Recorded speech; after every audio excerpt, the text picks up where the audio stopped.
খ্রিস্টাব্দের ৪৬তম সালে, কয় সালে? ৪৬তম খ্রিস্টাব্দের সালে এই 31 ডে নাইট নামক যে গজব, হ্যাপি নিউ ইয়ার নামক যে গজব, শুভ নববর্ষ নামক যে খ্রিস্টাব্দের যে গজব, এটার সূচনা হয় কত সালে? 46 সালে। কত সালে? 46 খ্রিস্টাব্দ সালে এটার সূচনা হয়। এতটুকু বুঝছি। 12 মাসের প্রথম মাসের নাম কি? কি? জানুয়ারি। কি আরি? জানুয়ারি। এই জানুয়ারি নামের মূল যে মিনিং, এটা হলো জানুস থেকে। কি থেকে? জানুস থেকে। যুবকরা বাসায় যায় একটু সার্চ দিও, জানুস কি জিনিস। এটা কি হালুয়া না কদু? জানুস হলো রোমান খ্রিস্টান ধর্ম অবলম্বনকারী ওনাদের একটা দেবতার নাম হলো জানুস। কি নাম? জানুস। তাদের বিশ্বাস ছিল এই জানুস দেবতাই হলো গড অফ ডোরস। সামনে পিছনের সকল রাস্তা, সকল কিছু যেই গড জানে, সেই হলো জানুস দেবতা। নাউজুবিল্লাহ বলবেন না? এরে মুমিন মুসলমান, রোমানের খ্রিস্টানরা এই জানুস দেবতার পিছনের মুখে যাইয়া, 31 তারিখে পিছনের মুখে যাইয়া তারা বিশ্বাস করত জানুস দেবতার 2টা মুখ ছিল, একটা হলো পিছনের দিকে আর একটা হলো সামনের দিকে।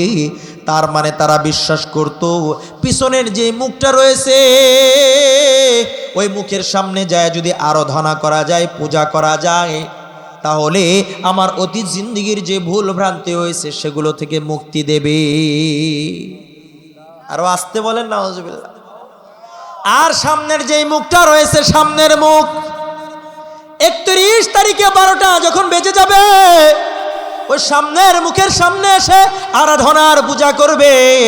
তাদের বিশ্বাস হলো এই সামনের মুখে এসে যদি আমি পূজা করতে পারি, আরাধনা করতে পারি, তাহলে আমার ভবিষ্যৎ জিন্দগির যত খায়ের আর কল্যাণ রয়েছে আমার এই দেবতা আমাদের জীবনে দিয়ে দিবে।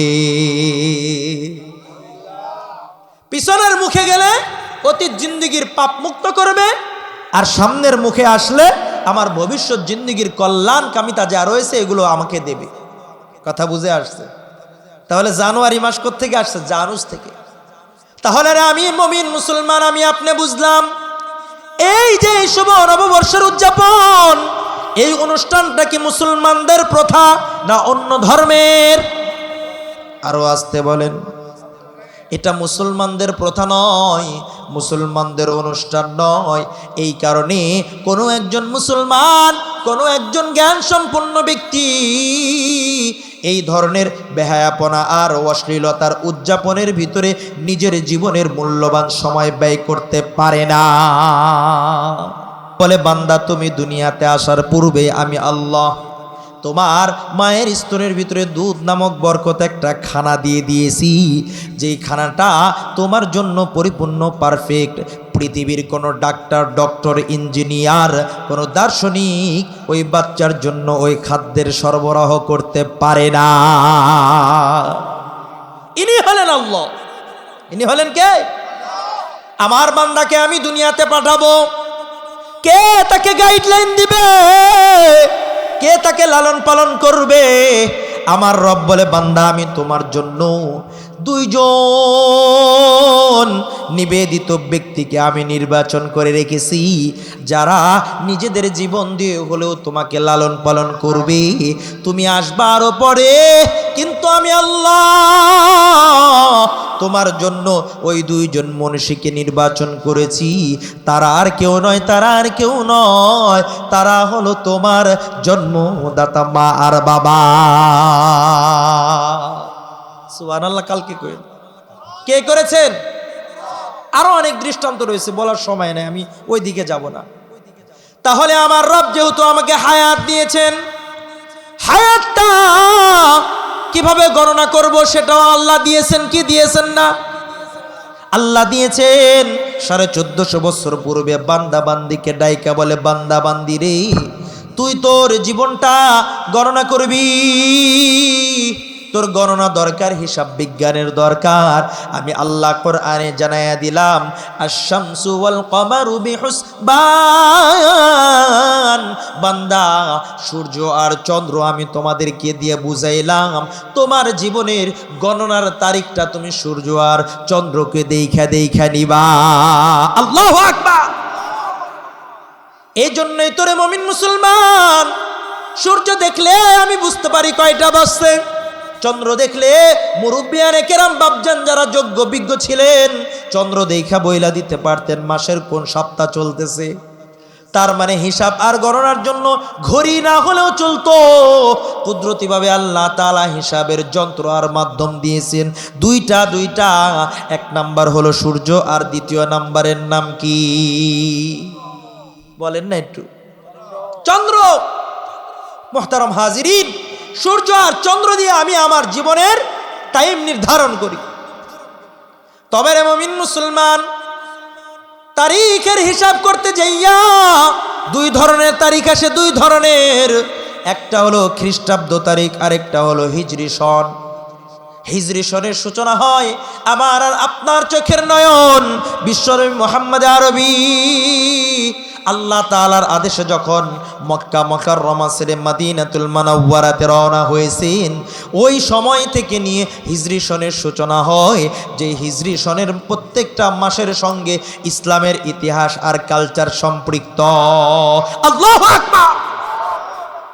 এই হিজরি সনের প্রত্যেকটা মাসের সঙ্গে ইসলামের এক একটা প্রেক্ষাপট সম্পৃক্ত রয়েছে। এই কারণে ইসলামিক ফিকাহ অনুসারে হিজরি সনের মাসের নাম জানা, হিজরি সনের তারিখ জানা মুসলমানের উপরে ফরজে কিফায়া।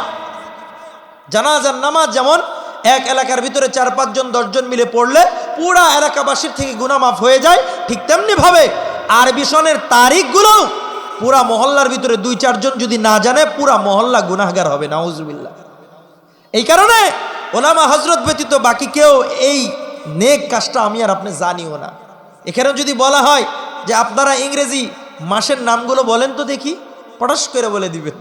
আর যদি বলা হয় আরবি মাসের নাম বলেন তো দেখি, শুধু রমজানের কথাটা জানবে, এরপরে কইবে বকরিদ বকরিদ, কিন্তু কি মাস হেয়া জানবে না। ঠিক না বে ঠিক? আমি আর আপনি যখন নিজেদের ইতিহাস ছেড়ে দিয়েছি, তো আমাকে আর আপনাকে অন্যের ইতিহাস, বিধর্মীদের কালচার আমাকে আর আপনাকে প্রিয় বানিয়ে দিয়েছে। ঠিক না বে ঠিক? হ্যাঁ, এই জন্য মুহতারাম হাজিরিন, হিজরি সনের দিকে আমি যাইলাম না, খ্রিস্টাব্দের দিকেই আসি। খ্রিস্টাব্দের সূচনা কি? যিশু খ্রিস্ট অথবা হজরতে ঈসা আলাইহিস সালাতু ওয়াস সালামের জন্মের যে বছর, ওই বছরের গণনা অনুপাতে যে তারিখটা নির্ধারণ করা হয়েছে, গণনা করা হয়, এটাকে বলা হয় খ্রিস্টাব্দ তারিখ। বুঝে আসছে? এতটুকু বুঝছেন? এই খ্রিস্টাব্দর যে তারিখ রয়েছে, এটার উৎপত্তি কে করেছে? 1582 সালে পোপ গ্রেগরি নামক একজন ব্যক্তি, একজন পোপ, তার আদেশে তিনারা চেয়েছেন যে তাদের যিশু খ্রিস্ট যে রয়েছে, তার জীবন অবদান যেন ঐতিহাসিকভাবে পুরা পৃথিবীতে জীবিত থাকে, স্থায়ী থাকে। এই কারণে তারা এই খ্রিস্টাব্দের সূচনা দিয়েছে, এই প্রথা, এই তারিখের নির্ণয় করেছে। কথা বুঝতে হলে খ্রিস্টাব্দের যে এই তারিখটা, এটা করেছে কারা? মুসলমানরা। আমার কথা কি বুঝেন আপনারা? কে করেছে? খ্রিস্টানরা। পপ কাদের হয়? মুসলমানদের হয় আলেম ওলামা, হিন্দুদের হয় পণ্ডিত, আর খ্রিস্টানদের হয় পপ। তো এই পপ গ্রেগরি নামক পপ, তিনি তার আদেশে এই খ্রিস্ট যে তারিখ রয়েছে খ্রিস্টাব্দ, এটার সূচনা হয়। কথা বুঝে আসছে? তাহলে খ্রিস্টাব্দ যেই তারিখ রয়েছে, এটা কাদের? জোরে বলেন না, কাদের? খ্রিস্টানদের। এবার আসেন বাপজান, আমরা তারিখের সূচনা এতটুকু বুঝলাম, প্রেক্ষাপট প্রত্যেক মাসের এক একটা রয়েছে, এটা বলার সময় নাই। আমরা আসি যেটা আমাদের সবচাইতে বেশি কাল এবং কালবৈশাখী ঝড়ের মতো মুসলিম সমাজের ভিতরে, বিশেষ করে মুসলিম সোসাইটির যুবক যুবতীদের ভিতরে তরঙ্গ পালের ভিতর মতো যে জিনিসটা সাইলাপ করতেছে, তার নাম হলো নববর্ষ উদযাপন। এটা আসলো কোথায় থেকে? বলে এটা 153 অব্দে রোমের ব্যক্তিবর্গরা এই নববর্ষ উদযাপনের প্রথা চালু করে। কত অব্দে? 153। এরপরে এসে পারস্যের সম্রাট জমশেদ তিনি 800 অব্দে এসে নওরোজ নামক নববর্ষ উদযাপনের প্রথা শুরু করে 800 অব্দে। এরপরে আসে খ্রিস্টাব্দের 46তম সালে। কয় সালে? 46তম খ্রিস্টাব্দের সালে এই 31 ডে নাইট নামক যে গজব, হ্যাপি নিউ ইয়ার নামক যে গজব, শুভ নববর্ষ নামক যে খ্রিস্টাব্দের যে গজব, এটার সূচনা হয় কত সালে? 46 সালে। কত সালে? 46 খ্রিস্টাব্দ সালে এটার সূচনা হয়। এতটুকু বুঝছি। সূচনা করেছে কারা? মুসলমানরা। যুবকরা বলো কারা? খ্রিস্টানরা। এতটুকু বুঝে আসছে। এবার আসেন 12 মাসের প্রথম মাসের নাম কি? কি? জানুয়ারি। কি আরি? জানুয়ারি। এই জানুয়ারি নামের মূল যে মিনিং, এটা হলো জানুস থেকে। কি থেকে? জানুস থেকে। যুবকরা বাসায় যায় একটু সার্চ দিও, জানুস কি জিনিস। এটা কি হালুয়া না কদু? জানুস হলো রোমান খ্রিস্টান ধর্ম অবলম্বনকারী ওনাদের একটা দেবতার নাম হলো জানুস। কি নাম? জানুস। তাদের বিশ্বাস ছিল এই জানুস দেবতাই হলো গড অফ ডোরস। সামনে পিছনের সকল রাস্তা, সকল কিছু যেই গড জানে, সেই হলো জানুস দেবতা। নাউজুবিল্লাহ বলবেন না? এরে মুমিন মুসলমান, রোমানের খ্রিস্টানরা এই জানুস দেবতার পিছনের মুখে যাইয়া 31 তারিখে পিছনের মুখে যাইয়া তারা বিশ্বাস করত জানুস দেবতার 2টা মুখ ছিল, একটা হলো পিছনের দিকে আর একটা হলো সামনের দিকে।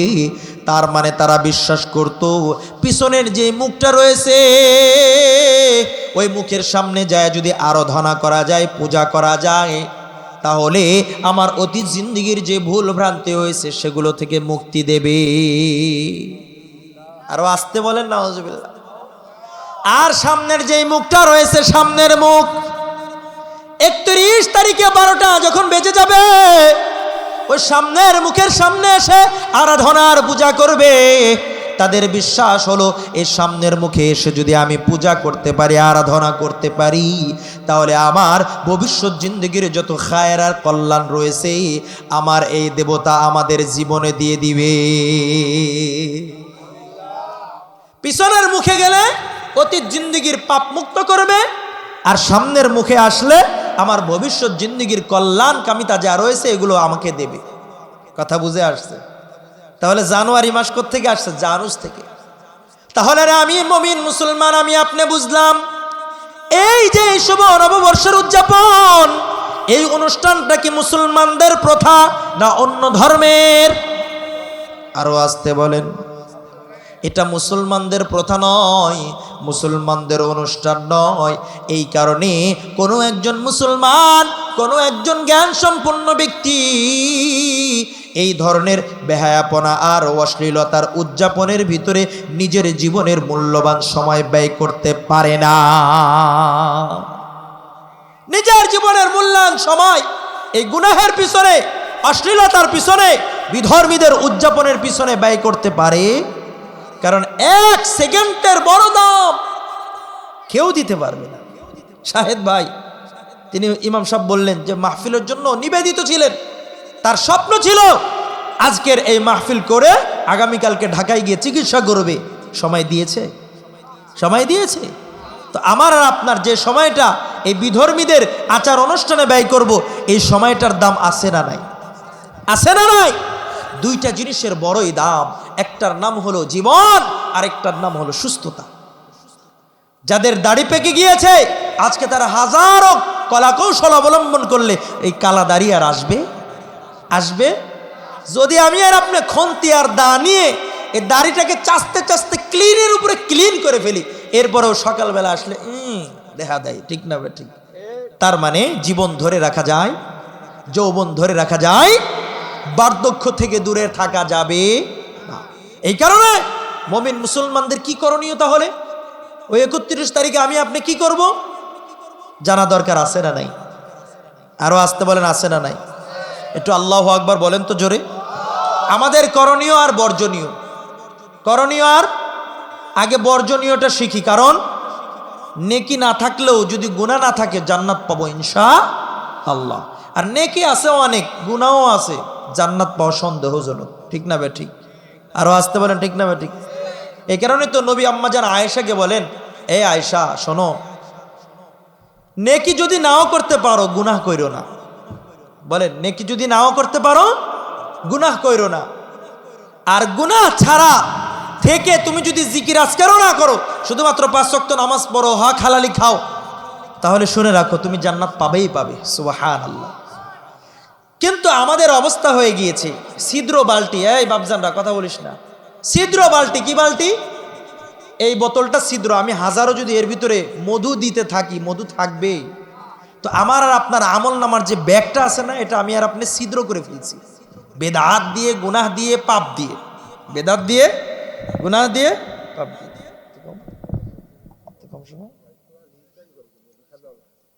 বেদাত দিয়ে, গুনাহ দিয়ে, পাপ দিয়ে। তো আমি আর আপনি যদি নিজের নেকির যে থৈলি রয়েছে, এটাকে আমি আর আপনি যদি ঠিক না রাখতে পারি, তাহলে আমি যতই নেকি করি, আমার আর আপনার এই নেকি থাকবে না যাবে? থাকবে না যাবে গা?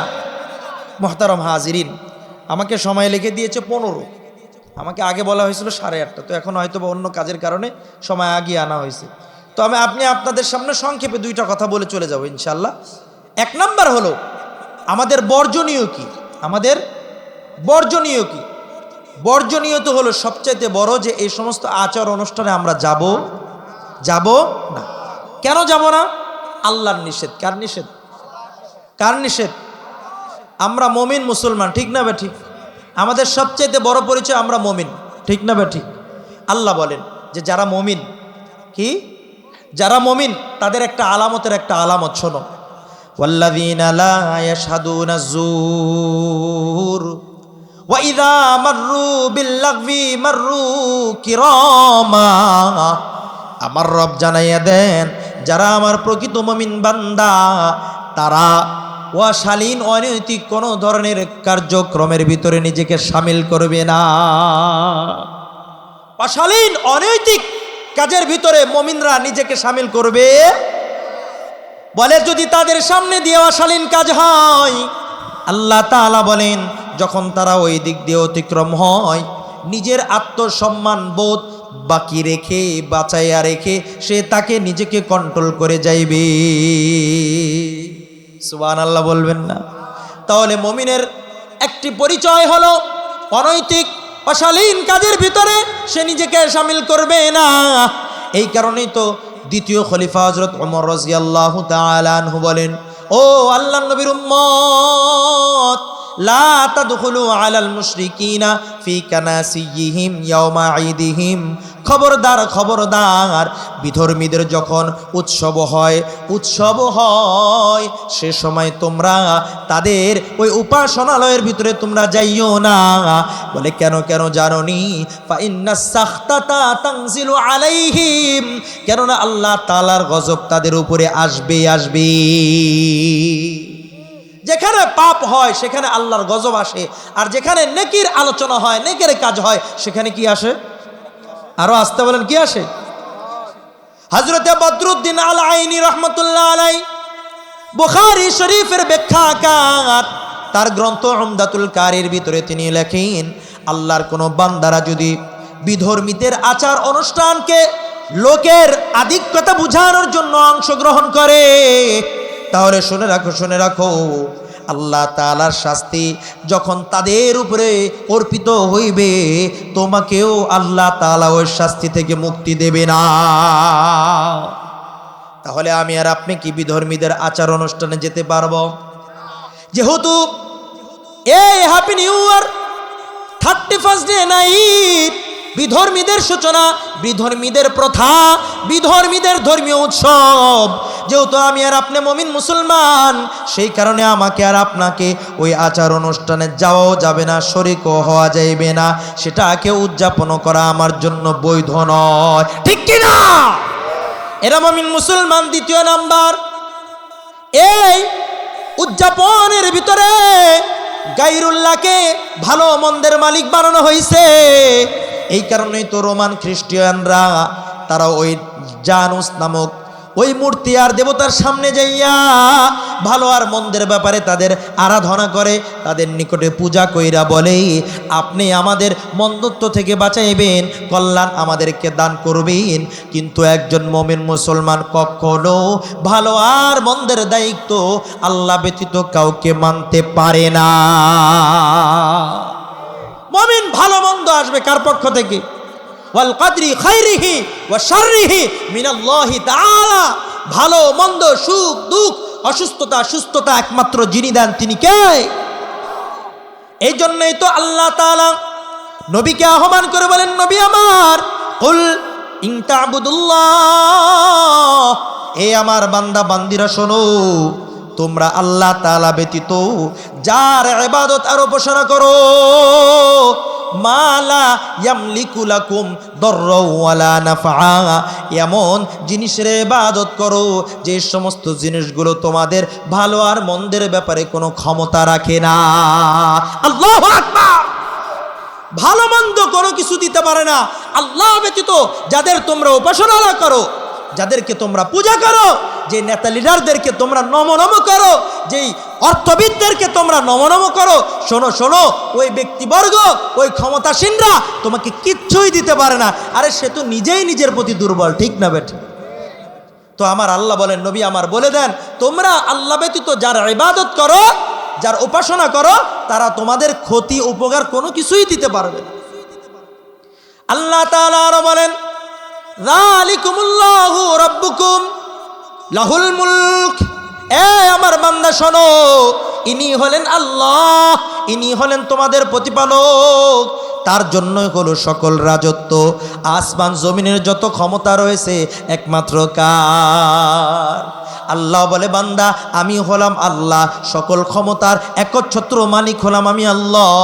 সুতরাং শুনে রাখো রে বান্দা, আল্লাযীনা তাদউনা মিন দুনিহি, ওই আল্লাহ ব্যতীত অন্য কারোকে যে ব্যক্তি আহ্বান করে, সাহায্য প্রার্থনা করে, আমি আল্লাহর ঘোষণা শোনো, মা ইয়ামলিকুনা মিন কিতমির, ওই সমস্ত ব্যক্তিরা, ওই সমস্ত ক্ষমতাসীনরা, ওই সমস্ত দলীয় ব্যক্তিবর্গরা একটা খেজুরের যে বিচি সামান্য রয়েছে, ওই খেজুরের আঠির মতো তারা কোনো কিছুর মালিকানা রাখে না। আল্লাহু আকবার। সামান্য একটা খেজুরের বিচি যেটা রয়েছে, এই গুটলি পরিমাণের মিল্কিয়াত আর রাজত্ব আর ক্ষমতাও তাদের না, ঠিক না বেঠিক? আছে? এই গুটলি কেউ বানাতে পারবে? বানান কে? আল্লাহ। আল্লাহ তাআলা আরো স্পষ্ট করে বলে, বান্দা ওই জানুস দেবতার নিকটে যেমনি ভাবে খ্রিস্টানরা যায় আরাধনা করে, তোমরা যাও না। কারণ আমি আল্লাহ ব্যতীত পৃথিবীতে যত উপাসনালয় রয়েছে, যত ব্যক্তিকে আহ্বান করা হয়, দোয়া দেওয়া হয়, আমি আল্লাহর ঘোষণা শোনো, ইয়া আইয়ুহান নাস দুরিবা লাকুম মাসালুন ফাসতামিউ লাহ, তোমাদের সামনে একটা দৃষ্টান্ত আমি এঁটে গেলাম, শুনো শুনো, মনোযোগ সহকারে শুনো। বলে, ওইটা আবার কি দৃষ্টান্ত? আল্লাহ তাআলা বলে, বান্দা আমি আল্লাহ ব্যতীত যাদেরকে তোমরা আহ্বান করো, যাদেরকে সহযোগী মনে করো, যাদেরকে মুশকিল কুশা মনে করো, শোনো শোনো, লা ইয়াখলুকু যুবাবা ওয়ালা বিজতামাউ লা, এই সকলে মিলেও যদি একত্রতে হইয়া, একত্রে বৈশা বৈশা যদি তারা চায়, পৃথিবীতে একটা মাছি তারা তৈরি করতে পারবে না। সকলে মিলেও যদি গবেষণা লব্ধের ওই গবেষণাগারে বসে তারা চায় যে আমি একটা মাছি তৈরি করি, সবাই মিলে, বাপ মা, এরপর রাজনীতি লিডার, এরপর ক্ষমতাসীন যারা রয়েছে, army, BDR, RAB, BSF, TSF যা আছে, পুরা পৃথিবীর সকল জ্ঞানীগুণী মিলেও যদি একটা মাছি তৈরি করতে চায়, পারবে? আল্লাহ বলে, কখনো পারবে না। আরে শোনো, কখনো পারবে না এটা তো দূরের কথা। যদি তাদের সামনে এসে, ওই মূর্তি, ওই দেবদেবতার সামনে এসে একটা মাছি, তাদের ভোগ যেটা তাদের সামনে দেওয়া হয়, ওয়া ইন ইয়াসলুবুহুমুয যুবাবু শাইআন লা ইস্তানকিদুহু মিন দউফাত তালিব ওয়াল মাতলুব, সেখান থেকে যদি তাদের ভোগ থেকে সামান্য কিছু নিয়েও যা, ছিনতাই করে নিয়েও যা, ছিনিয়ে নিয়েও যা, তারা সেটাকে প্রতিহত করতে পারে। আল্লাহ বলে, শোনো, এই চাহনেওয়ালাও দুর্বল, যার কাছে চাইতেছে সেও দুর্বল, ঠিক না বেঠিক? যে চায় তার বিবেক নাই, এই কারণে সে দুর্বল। আর যার কাছে চাইতেছে সে তো নিজেই দুর্বল, তারা বানাইতেছে, যে উপাসনা করতেছে তারা আবার পিছনে একটা বাসও দিয়ে দেয়। ঠিক না বে ঠিক? আবার যখন নিক্ষেপ করে ফেলায় এমনি পড়তে আছে, উঠে আসার মতো ক্ষমতা নাই, তো তোমাকে কি দিবে? ঠিক না বে ঠিক? এজন্য একমাত্র ভালো মন্দের মালিককে, ভালো মন্দের অবস্থা দেনেওয়ালা মালিককে। সুতরাং এই হ্যাপি নিউ ইয়ার বা শুভ নববর্ষ যেটাকে বলা হয়, এটার ভিতরে ওই অন্যকে, অন্য দেব দেবতাকে কি মানা হয়? ভালো মন্দের মালিক মানা হয়। মুসলমান এটা মানতে পারে? মানতে পারে? করতে পারে না।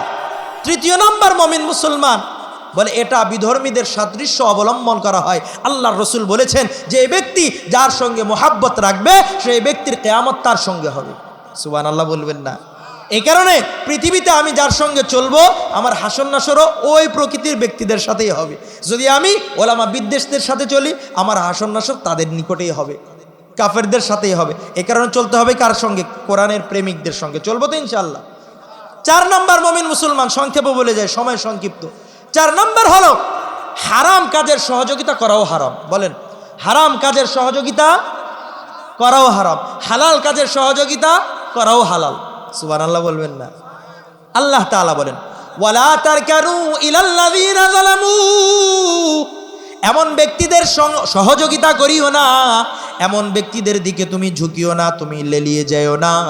আল্লাযীনা যালামু, যারা নিজের উপরে জুলুম করেছে, যারা সমাজের উপরে জুলুম করেছে, যারা রাষ্ট্রের উপরে জুলুম করেছে, যারা নিজের আত্মসম্মানের উপরে জুলুম করে, তার মানে হলো আল্লাহর বিরোধিতা করে, নবীর বিরোধিতা করে, কোরআনের বিরোধিতা করে, রাসূলের আদর্শের বিরোধিতা করে, যারা তারাই হলো প্রকৃত সাচ্চা পাক্কা জালেম আর ডাকাতের দল। ঠিক না বেঠি? তো আমার রব বলে শোনো, যারা নাফরমানি করতেছে, যারা হারাম কাজে লিপ্ত হচ্ছে, খবরদার লা তারকানু, তাদের দিকে ঝুঁকিয়েন না, তাদেরকে সহযোগিতা করিয়েন না। যদি করেন কি হবে জানেন? ফাতামাসসাকুমুন নার, জাহান্নামের আগুন তোমাদেরকে স্পর্শ করবে। আর শুনে রাখো, শুনে রাখো, ওয়ামা লাকুম মিন দুনিল্লাহি মিন আউলিয়া সুম্মা লা তুনসরুন। শুনে রাখো, তোমাদের সৈন্য, তোমাদের পক্ষে আল্লাহ ব্যতীত অন্য কোনো সহযোগিতাকারী থাকবে না। সুতরাং তোমরা সহযোগী হিসাবে আল্লাহ ব্যতীত কাউকে পাইবা না। আর আল্লাহ তাআলা গুনাহগারদের সঙ্গে থাকেন না।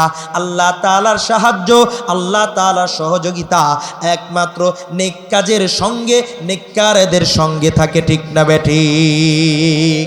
সুতরাং এই নববর্ষ উদযাপন এটা গুনাহের কাজ না নেকির কাজ?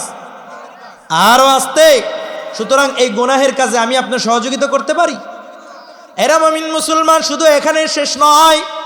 আমি আর আপনি যদি এই শুভ নববর্ষ উদযাপন করি, তাহলে অবশ্যই অবশ্যই আমি আর আপনি বিধর্মীদের উৎসবকে সাধুবাদ জানাইলাম, সম্মান প্রদর্শন করলাম।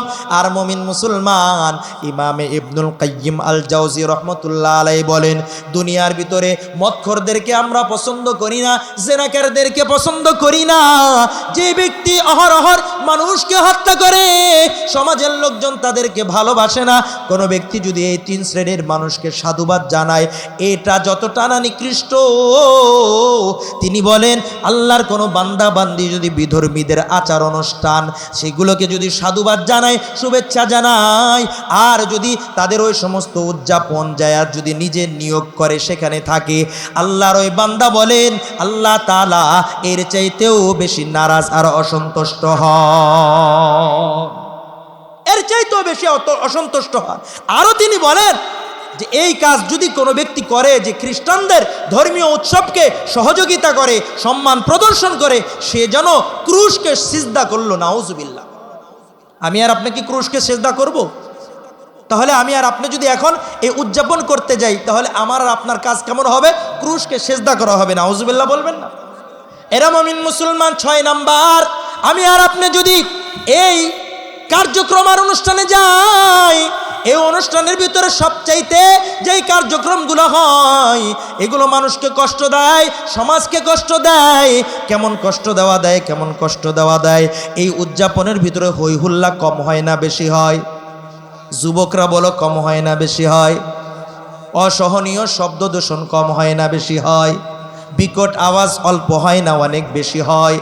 আতশবাজির সায়লাভ থাকে কি থাকে না, রাত্রে ঘুমাইতে পারে না, ছোটরাও ঘুমাইতে পারে না, মুরব্বীরাও ঘুমাইতে পারে না, অসুস্থ ব্যক্তিরাও শান্তি পায় না। আমি আর আপনি যদি দেখি 2023 সালের ভিতরে এর মুমিন মুসলমান মোহাম্মদপুরে আল্লাহর একজন শিশু বান্দা উমায়ের তানজিম নামক একজন শিশু এই আতশবাজির বিকট আওয়াজের কারণে তার প্রাণহানি হয়েছে, সে দুনিয়া থেকে বিদায় হয়েছে। শুধু তাই নয়, বিগত 5 বছর ফায়ার সার্ভিস কমিটির পক্ষ থেকে একটা বিবৃতি আসছে, বিগত 5 বছর 18 থেকে নিয়ে এই পর্যন্ত 2024 পর্যন্ত 280টা জায়গায় ওই আতশবাজি আর ফানুস প্রজ্বলিত হওয়ার কারণে অগ্নিকাণ্ডের ঘটনা ঘটেছে। কয় জায়গায়? 180 জায়গায়। কয় জায়গায়? 280 জায়গায়। ফায়ার সার্ভিস কর্মীরা তেনারা বলেন 3,69,95,000 টাকার ক্ষয়ক্ষতির উদ্ধার করেছি আমরা। কয় কোটি? 3 কোটি। 2022-এ কততে? 2022-এ 100 জায়গায়। কয় জায়গায়? 100 জায়গায় অগ্নিকাণ্ডের ঘটনা ঘটেছে এবং সাংবাদিকরা লিখেছেন 19 লক্ষ টাকা নষ্ট হয়েছে। কয় লক্ষ টাকা? 19 লক্ষ টাকা। তাহলে এটা কি সুন্দর না খারাপ? সমাজের জন্য এটা ভালো না খারাপ? রাষ্ট্রের জন্য এটা লাভজনক না ক্ষতিকারক? এর জন্য মুমিন মুসলমান এই সমস্ত কাজ আমার আর আপনার করা যাবে? করা যাবে? আরে মুমিন মুসলমান, 7 নাম্বার, এই সমস্ত কাজে অপব্যয় হয়, অর্থ ব্যয় হয়, অপচয় হয়। আল্লাহ তাআলা বলেন লা তুসরিফু ইন্নাহু লা ইউহিব্বুল মুসরিফিন। আল্লাহ বলে বান্দারা অপচয় করো না, অর্থ অপচয় করো না, কারণ আমি আল্লাহ অপচয়কারীকে ভালোবাসি না। বরং আমি আল্লাহ ঘোষণা দিয়ে দিলাম ইন্নাল মুবাজ্জিরিনা কানু ইখওয়ানাশ শায়াতিন। যারা অপচয় করে তারা মুমিনের বন্ধু না, মুমিনের ভাই না, বরং শয়তান আজাজিলের চেলাপান্ডা এবং তার ভাই। এজন্য অপচয় করা যাবে? আল্লাহ রাসূল তো বলে দিয়েছেন বান্দারা শোনো, কিয়ামতের ময়দানে, হাসরের ময়দানে কোনো একজন বান্দা রবের সামনে যাইয়া 5টা প্রশ্ন যদি না উত্তর দিতে পারে তার কদমে 1 ইঞ্চি পর্যন্ত লড়াইতে পারবে না। এই প্রশ্নের ভিতরে 2টা প্রশ্ন হলো মাল সম্পর্কে, অর্থনৈতিক। 1 নাম্বার হলো বান্দা তুমি মাল উপার্জন করেছো কেমনে, আর 2 নাম্বার হলো মালটা ব্যয় করছে কেমনে। তোমার উপার্জনটাও হালাল হইতে হবে আর ব্যয়টাও তোমার হালাল হইতে হইবে। তুমি উপার্জন করলা হালাল, ব্যয় করলা হারাম। তুমি উপার্জন করছো হালাল, বিয়ে শাদীতে তোমার সন্তানের জন্য গান বাজাইতে যাইয়া ব্যয় করলা হারাম। তুমি উপার্জন করছো হালাল, বিয়ে শাদীতে গায়ে হলুদ দিতে যাইয়া নারী আর পুরুষের অবাধ মেলামেশা, অবাধ গণসংযোগের ভিতরে তোমার টাকাটা করলা হারাম। কিয়ামতের ময়দানে তোমাকে জবাব দিতে হবে। এর মুমিন মুসলমান যুবক বন্ধুরা, আমি আর তুমি যদি ওই নববর্ষ উদযাপনের জন্য এই টাকা যদি ব্যয় করি, আল্লাহর কসম করে আমি বলতে পারি, বুঝে শুনে বলতে পারি, এইখানে সমাজের 1 টাকার ফায়দা হয় না, তোমার জীবনের 1 টাকার ফায়দা হয় না, তোমার মা বাবার 1 টাকার সম্মান বাড়ে না, বরং এলাকার ময় মুরব্বিয়ানে কেরাম ফিরিতে তোমার মা বাবারে গালমন্দ করে। ঠিক না বেঠি? তাহলে এটা অপচয় না সুব্যয়? অপচয়। সুতরাং অপচয় মুমিন করতে পারে? অপচয় মুমিন করতে পারে? সময় সংক্ষিপ্ততার কারণে শুধু বলে যাচ্ছি। সর্বশেষ এই যে উদযাপন রয়েছে, অশ্লীলতা আর বেহায়াপনার বার্তা হিসাবে আসে। নাউজুবিল্লাহ বলবেন না? অশ্লীলতা, নগ্নতা, বেহায়াপনা, এর ভিতরে কোনো কমতি থাকে না। নারী পুরুষের অবাধ গণসমাবেশ হয়, আর বিশেষ করে ইয়াং জেনারেশন, উঠতি বয়সের নারী পুরুষ যুবক যুবতীরা যায় সতীত্ব নিয়ে, আসে সতীত্ব হারিয়ে। ঠিক না বেটি? যায় খালি পেটে, আসে ভরা পেটে। আছে না নাই? হ্যাঁ? হেরে মুমিন মুসলমান, সন্তান ধ্বংস হয়, যুবক যুবতী ধ্বংস হয় 3 শ্রেণীর মানুষের কারণে। কয় শ্রেণী? আরো জোরে বলেন, আঙ্গুলটা উঠায় বলেন, কয় শ্রেণী? কয় শ্রেণী? হাত নামান। 1 নাম্বার, নষ্ট ভ্রষ্ট মা বাবার কারণে। সন্তান নষ্ট হয় কার কারণে? নষ্ট ভ্রষ্ট মা বাবার কারণে, দুশ্চরিত্রবান মা বাবার কারণে। বিশেষ করে বাবার চাইতে মায়ের দায়িত্ব বেশি। এই মা তার মেয়েকে সবচাইতে বেশি নষ্টের মূল, সবচাইতে বেশি। বাবা যায় কামে, এদিক দিয়ে মা আর মেয়ে মিলে অন্য একটা ছেলের সঙ্গে তার রিলেশনের জন্য সহযোগিতা করে। আছে না এই সমস্ত খাটাস মার্কা মা? আছে না নাই? সুতরাং সন্তানদেরকে কি পোশাক কিনে দিচ্ছি?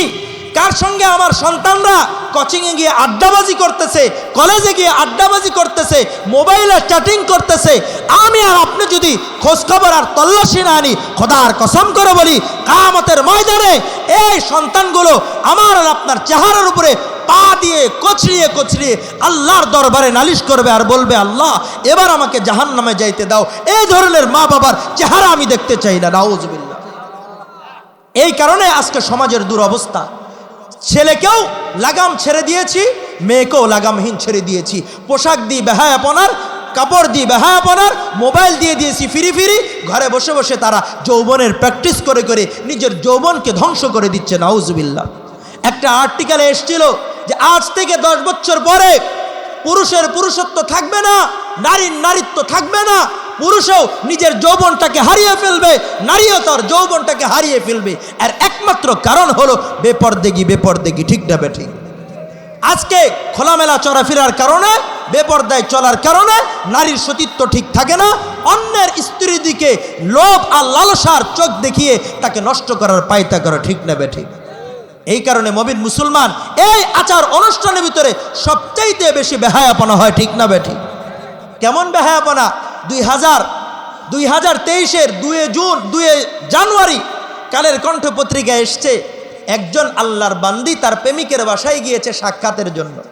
বাড়িতে যখন ফিরবে এর পূর্বেই সংঘবদ্ধভাবে তাকে ধর্ষণ করা হয়েছে।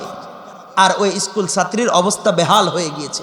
তো এই উৎসবের ভিতরে যেমনিভাবে চরিত্র নষ্ট হয়, সতীত্ব ধ্বংস হয়, মা বাবার চোখের ভিতরে পানি প্রবাহিত হয়, মা বাবার লালিত পালিত স্বপ্নটা ধ্বংস করা হয়, ঠিক তেমনিভাবে সংঘবদ্ধভাবে একজন সতীত্ব নারীর ইজ্জত নষ্ট করার জন্য ওই সমস্ত হায়ানা পশু মার্কা ওই যুবকরা লেলিয়ে থাকে। আওয়াজ দিয়ে বলেন ঠিক না ঠিক?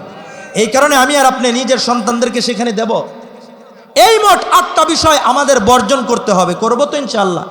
8-এর মৌলিক একটাই, এ সমস্ত উদযাপন করব, এ সমস্ত উদযাপনে যাব, নিজের সন্তানদেরকে যেতে দিব না। এগুলো হলো বর্জনে শুনলাম। এবার করণীয় কি? 3টা করণীয়। বলেন কয়টা? সরকারি যখন হিসাব হয় কখন হয়? জুন মাসে সব ক্লোজ হয়। ঠিক না ঠিক? পিছনে সব হিসাব কষে নিয়ে এসে জুন মাসে ক্লোজ দিয়ে দেয়। ঠিক তেমনিভাবে একজন দোকানদার দিন শেষে একটা হিসাব করে কি করে না? আমার আর আপনার 2024টা কেমন গেল? কেমন? আমাকে আর আপনাকে 1 নাম্বার যে কাজটা করতে হবে, গত জানুয়ারি থেকে এই পর্যন্ত আমার আর আপনার কয়টা নেকের কাজ হয়েছে, কয়টা অপরাধ আমি আল্লাহর সঙ্গে করেছি, এটাকে ঠিক করতে হবে। কেননা আল্লাহ রসুল বলেন, হাসিবু আনফুসাকুম ক্বাবলা আন তুহাসাবু ওয়া যায়্যিনু লিল আরজিল আকবার। বান্দারে, তোমার হিসাবের পূর্বে তুমি নিজের হিসাব কষো। বান্দারে, হাসরের ময়দানের পূর্বে তুমি নিজেকে হাসরের জন্য প্রস্তুত করো। কেননা যে ব্যক্তি দুনিয়াতে থেকেই নিজের হিসাবটা নিজে কষবে, কিয়ামতের ময়দানে তার হিসাবটা আল্লাহ তাআলা সহজ করবে। তাহলে 1 নাম্বার হলো আমরা হিসাব নেব। আর 2য় নাম্বার হলো মুসলমান ইস্তিগফার করা। কি করা? যে আল্লাহ, যে সমস্ত অপরাধ আমি করে ফেলেছি, আল্লাহ তুমি আমাকে মাফ করিও। করতে পারবো তো ইনশাআল্লাহ? আর 3য় নাম্বার হলো সংকল্প করা যে আল্লাহ, যেভাবে আমি আমার জিন্দিগিটাকে অতীত ব্যয় করেছি, আল্লাহ ভবিষ্যতে 2025-এ আমি কোনো অপরাধ করব না, কোনো নাফরমানি করব না, কোনো গুনাহ করব না। করা যাবে ইনশাআল্লাহ?